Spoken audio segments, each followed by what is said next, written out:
A showdown is looming between the federal and Northern Territory governments over how to respond to a report into the return of alcohol to Aboriginal town camps in Alice Springs. Let's go live to Matt Cunningham. Matt, we know Dorelle Anderson's report is recommending the urgent reinstatement of the bans. The NT government has yet to commit to this. Do we know why? Well, it seems to me, Kieran, that they're trying to play a game here with the federal government where they're basically going to say, well, we'll do this, but we'll only do it if you give us more money. We heard Natasha Fyles, the Chief Minister, interviewed by Laura Jays this morning. We know Dorelle Anderson, her report is calling for the urgent reinstatement of these alcohol bans in the Alice Springs town camps. But the Chief Minister wasn't committing to following the advice of that report. Take a listen.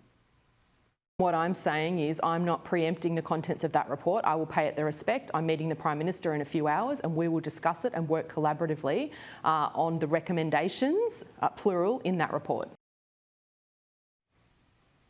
Interesting that she uses the term recommendations plural. Now, my sources are telling me that that report from Dorelle Anderson also talks about needs-based funding for Alice Springs and the need for the federal government to increase that funding. So I expect that is what will be central to those discussions that are expected to happen this afternoon between Natasha Fyles and the Prime Minister Anthony Albanese.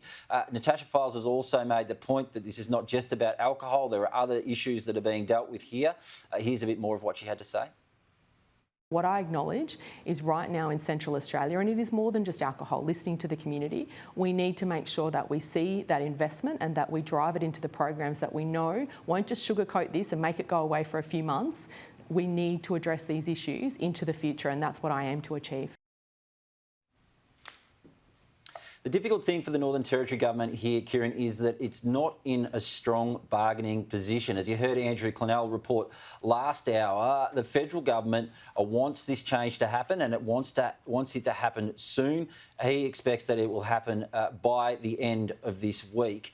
The Northern Territory government, even though it's arguing for more funding, well, the federal government might come in and say, well, we already announced more funding for you last week. And as Andrew pointed out, the federal government is in a position where it can overrule the Northern Territory government. So I expect there'll be some pretty tense discussions during that meeting this afternoon before we get an announcement on exactly what the Northern Territory and federal governments are going to do in response to this report from Dorelle Anderson.